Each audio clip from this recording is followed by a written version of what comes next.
комплименти пред се за настанот и за учесниците. Првото беше прашање кое доаѓа од цивил, од моите другарки и другари во организацијата, на структурата на владата. Структурата на владата се чини како некако да ја преслика структурата на претходната влада. Една така прилично робусна структура, и дали имате, значи, план да ја намалувате владата, да биде таа помала, поефикасна и поблиска до она што вие го планиравте и ветувавте пред изборите. Второто би било навистина драматично прашање, посебно доаѓајќи од Меѓународниот форум за родовна рамноправност во Стокхолм минатиот месец.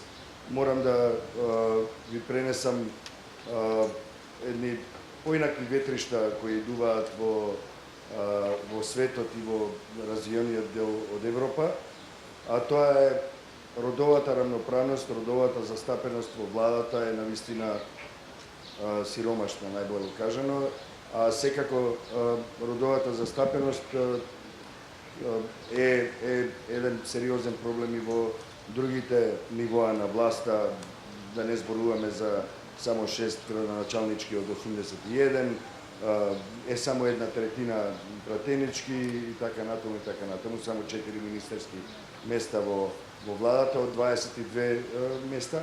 Значи, дали имате намера во наредниот период, во која временска рамка, тоа некако да го коригирате и да имате барем 50 или 51% жени кои ќе бидат на раководни функции и на министерски места во владата.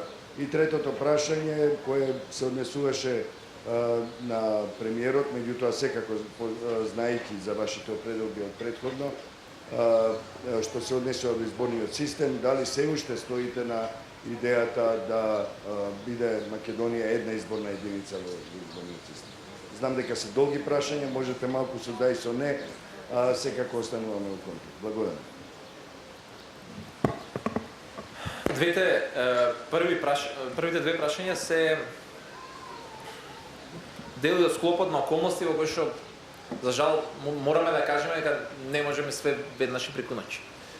Структурата на владата ја отсликува комплексноста на состојбата во собранието. Тоа е резултатите од изборите и бевме приморани на одредени компромиси. Она што мислам дека е поважно за граѓаните е не колку има министри, туку колку има институции, колку сте ефикасни. И во тој контекст веќе сме во финална фаза, имаме и драв документ, брзо ќе го објавиме за да го коментира било кој. Направивме хоризонтална функционална анализа на сите институции, што значи во соработка со UNDP, каде што тоа фактички ги не го даде одговорот каде тие се поклопуваат со ингеренции, што треба да споиме, што треба да се укине, што треба нова институција може да се создаде. Навистина, конечно првпат е направена целосна хоризонтална функционална анализа на институциите на администрацијата. И врз база на тоа ќе ги носиме одлуките. Согласно и она што е определба на Министерството за финансии и нешто што е и обврска наша спрема па и Европската унија, меѓутоа повеќе меѓународните финансиски институции, дека мораме да го намалиме бројот на институции што се во прв ред на буџетот.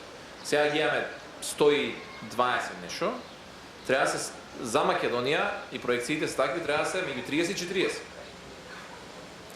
Тоа не значи дека те треба престанат да постојат, туку треба да има сосема друга хиерархиска поставеност.